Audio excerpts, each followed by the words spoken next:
अपना हाथ जगन्नाथ। तो इस वक्त आरसीबी टीम का यही सूरत हाल है। कुछ हफ्ता पहले अगर हम जाएं तो आरसीबी टीम ऐसा लग रही थी कि प्लेऑफ में नहीं पहुंच पाएगी। ऐसा प्रतीत हो रहा था कि पहली टीम आरसीबी बनेगी जो प्लेऑफ से बाहर जाएगी। लेकिन इस वक्त प्लेऑफ का ऐसा समीकरण हो चुका है कि अब आरसीबी के हाथों में सब कुछ आ गया है, उनके पाले में गेंद आ गई है। अब वो प्लेऑफ में पहुंचना चाहते हैं कि नहीं पहुंचना चाहते हैं, ये आरसीबी टीम डिसाइड करेगी। लेकिन जिस हिसाब से उनके खिलाड़ी डिटरमाइंड है, डेडिकेटेड हैं, और उस तरीके का अगर रिजल्ट अगले 2 मुकाबलों में आ जाता है तो फिर आप मान के चलिए कि आरसीबी प्लेऑफ में पहुंचने वाली है। और ये जो गुजरात टाइटंस ने सीएसके को हराया है, उसने पूरी तरीके से रास्ता साफ कर दिया है। उसने पूरी तरीके से गेंद आरसीबी के पाले में लाकर रख दी कि लो भैया विराट कोहली, अब आपको जैसे खेलना है इसके साथ वैसे खेलो। अगर आपको प्लेऑफ में पहुंचना है तो आप अपने दम पर पहुंच सकते हो, नहीं पहुंचना है तो आप अपने दम पर बाहर जा सकते हो।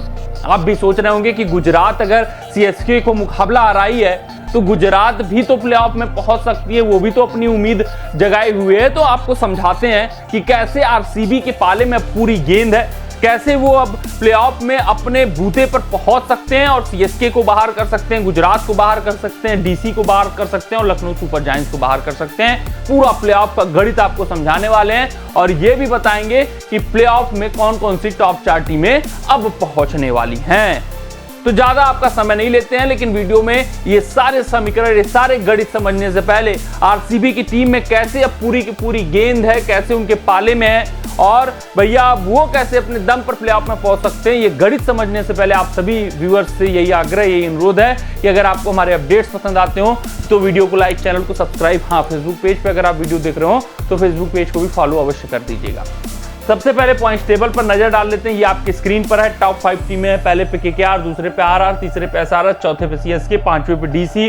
फिर लास्ट 5 टीमें पर नजर डाल लेते हैं तो LSG, RCB, GT, MI, PBKS. MI और पीबीकेएस 2 ऐसी टीमें हैं जो छटकर बाहर हो चुकी हैं, अब ये नहीं पहुंच सकती। वहीं लड़ाई में जीटी बनी हुई है इस जीत के साथ, आरसीबी है, एलएसजी है और फिर बाकी डीसी, सीएसके और एसआरएच तो है ही।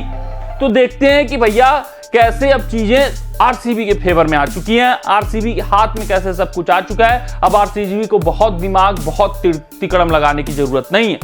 ये देखिए भैया, जीटी, आरसीबी यहां से कितने पॉइंटों तक पहुंच सकती है अपने पूरे मुकाबले जीतकर? 14 पॉइंटों तक। गुजरात टाइटंस के मुकाबले किससे किससे हैं अगले? केकेआर और एसआरएच। और केकेआर और एसआरएच को हरा पाना बहुत मुश्किल है, एक तरीके से आप कह सकते हैं नामुमकिन है। अगर एक भी मुकाबला वहां गुजरात हारी तो वो छट कर बाहर हो जाएगी। जीती भी दोनों तो उनका इतना नेट रन रेट निगेटिव है कि वो कभी आरसीबी को नहीं पा सकते। यानी कि एक तरीके से आप ये भी मानकर चलिए कि गुजरात टाइटंस छट चुकी है। नेट रन रेट -1 का बहुत होता है उसको कवर करना, वो भी केकेआर और एसआरएच जैसी बड़ी टीमों को इतने बड़े अंतर से हराना। अब बात करते हैं रॉयल चैलेंजर्स बेंगलोर की। ये 14 पॉइंटों तक पहुंच सकते हैं, लेकिन इनके जो 2 मुकाबले हैं वो मुकाबले इस तरीके से गढ़े गए हैं या इस तरीके से बचे हुए हैं कि अब सब कुछ इनके हाथों में है, इनके पाले में है।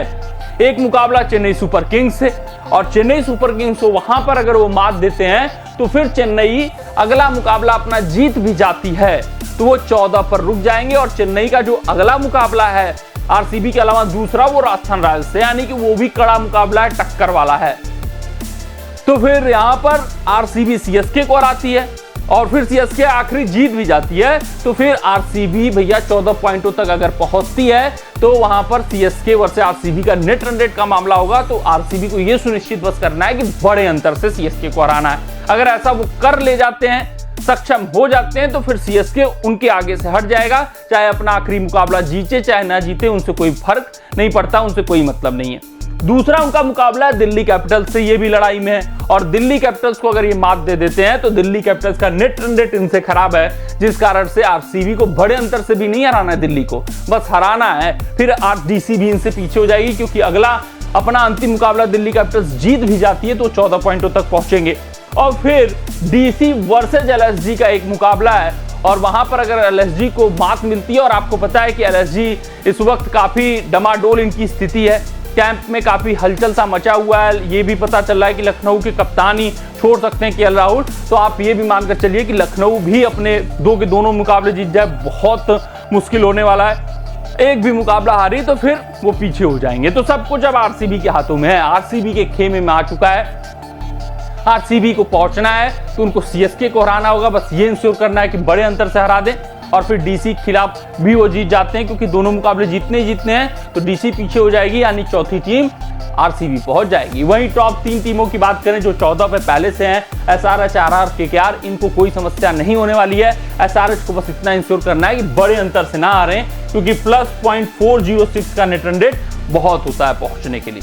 तो ये अब प्लेऑफ का समीकरण काफी दिलचस्प हो चुका है, काफी कांटे की लड़ाई दिख रही है और आरसीबी के लिए चीजें साफ होती जा रही हैं, तस्वीर, सूरत हाल साफ होता हुआ जा रहा है। अब आरसीबी के खेमे में विश्वास आ चुका है कि अगर वो दोनों मुकाबले जीतते हैं, सीएसके को हराते हैं, डीसी को हराते हैं, तो अपने दम बूते पर भी पहुंच सकते हैं, दावेदारी ठोक सकते हैं, क्योंकि भैया सीएसके को हराना मतलब सीएसके फिर 14 पॉइंटों तक पहुंच सकती है और अगर कहीं राजस्थान सीएसके को हरा देती है तो फिर नेट रन रेट का भी मामला नहीं रह जाएगा।